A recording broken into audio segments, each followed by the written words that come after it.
ঈদ করবা, আমার বোমা বলা মানে ঈদ করতে হতো না, আমার বলা চালু থাকবো, আমি মা কেমনি সহ্য করবো? একটা মায়ের কান্না হওয়াটা খুবই স্বাভাবিক।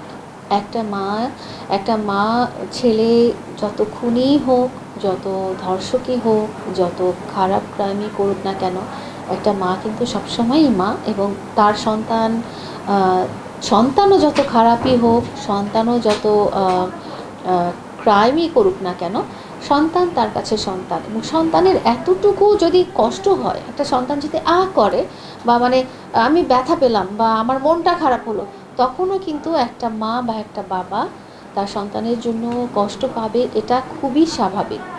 আর উনি যেগুলো অভিযোগ করেছেন বা উনি বলেছেন, ওনার রাগ থেকে এগুলো বলা খুবই স্বাভাবিক। উনি অবশ্যই স্বাভাবিক, কারণ উনি আমাদের সাথে এতদিন থেকে পরিচিত, আমাদেরকে চিনেন, আমাদেরকে ভালো মতো চিনেন।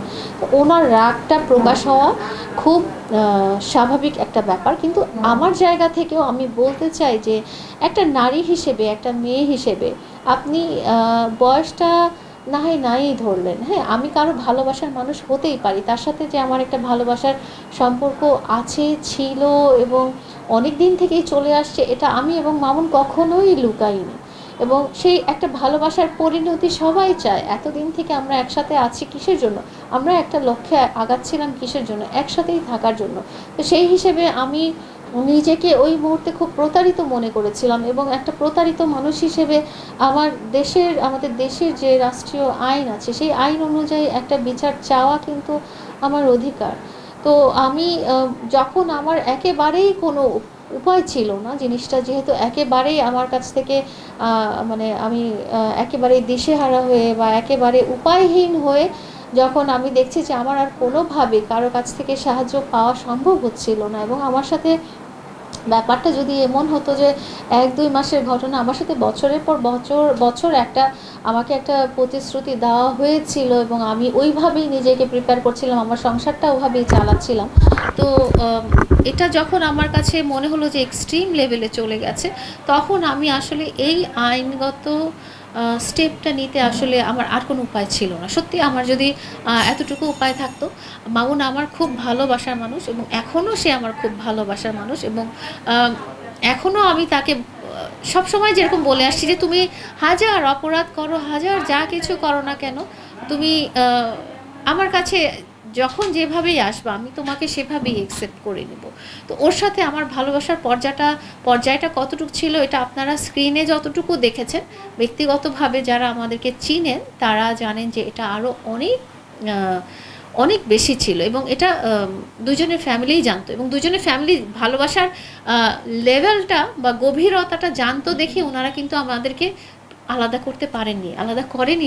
দুজন দুই সোসাইটি থেকে আসার পরও তারা কিন্তু আমাদেরকে আলাদা করেনি, তারা আমাদেরকে একসাথে থাকার অনুমতিই দিয়েছিলেন। সেই জিনিসটা কি তার মা আসলে জানতো কিনা যে তার ছেলেকে আপনি ভালোবাসেন, তার ছেলে আপনাকে ভালোবাসে?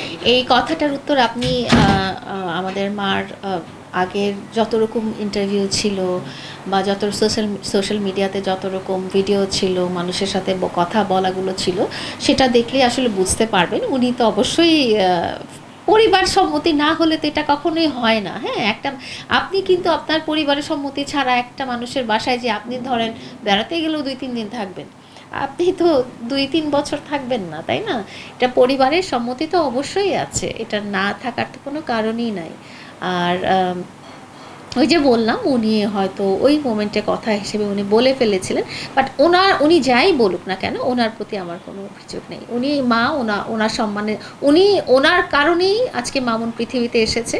সো ওনার সম্মানটা আমার কাছে সবসময় আসলে মায়ের জায়গাটা না সবসময় সম্মানজনক, সেটা আমার আম্মু হোক আর মামুনের আম্মু হোক। আর মামুনের আম্মু হিসেবে ওনার সম্মানটা কিন্তু আরও অনেকটাই উপরে, কারণ আমার জীবনসঙ্গীর মা মানে আমার খুব ইম্পর্টেন্ট একটা কাছের মানুষের মা। তো ওনার সম্মানটা সবসময় উপরে। একটা জিনিস হয় কি, বাবা মার সাথে, ভাই বোনের সাথে সবসময় যে খুব ভালো সম্পর্ক হয়ে যায় এটা না। আপনাদের নিজেদের বাবা মার মধ্যেও ঝগড়াঝাটি হয়, সন্তানদের সাথে বাবা মার ঝগড়াঝাটি হয়, মনোমালিন্য হয়। তো রাগের মুহূর্তে মানুষ অনেক কিছুই বলে থাকে।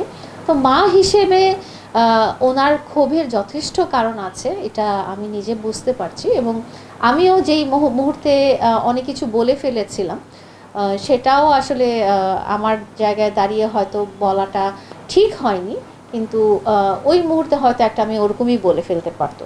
তো ওনাকে আমি অলওয়েজ রেসপেক্ট করি, ওনার সাথে সবসময় আমার একটা সৌহার্দ্যপূর্ণ সম্পর্ক ছিল, এখনও আছে। ওনার জন্য আমার মনে অনেক ভালোবাসা আছে এবং সম্মানের জায়গাটা এখনও ওনার জন্য আছে। উনি আমাকে বকাঝকাও করতে পারেন, উনি অনলাইনে এসে আমাকে গালাগালিও করতে পারেন, বা আমার মুখের উপরে বাসায় এসে যা ইচ্ছা তাইও বলে দিতে পারেন। একটা মা হিসেবে ওনার এই অধিকারটা আছে। উনি যেই স্টেটমেন্টটা উনি দিয়েছেন, এটা একান্তই ওনার ওই মুহূর্তের স্টেটমেন্ট, কারণ এর আগেও পরেও উনি অনেক রকম স্টেটমেন্ট দিয়েছেন। তো এটা একান্তই ওনার ওই মোমেন্টের স্টেটমেন্ট। তো এটা উনি যেহেতু বলেছেন, তো আমার এখানে আমি কিছুই বলবো না, বিকজ আপনাদেরও চোখ আছে, আপনারাও দেখেন। সবাই বুঝদার লোকজন, আমার ধারণা যে সবাই বুঝদার লোকজনই ফেসবুক ইউজ করেন এবং এই ধরনের সোশ্যাল মিডিয়াগুলোতে তাদের পদাচারণা আছে। তো সবাই জিনিসটা আসলে বুঝার মতো ক্ষমতা আছে, এখানে নতুন করে আমার বলার কিছু নাই।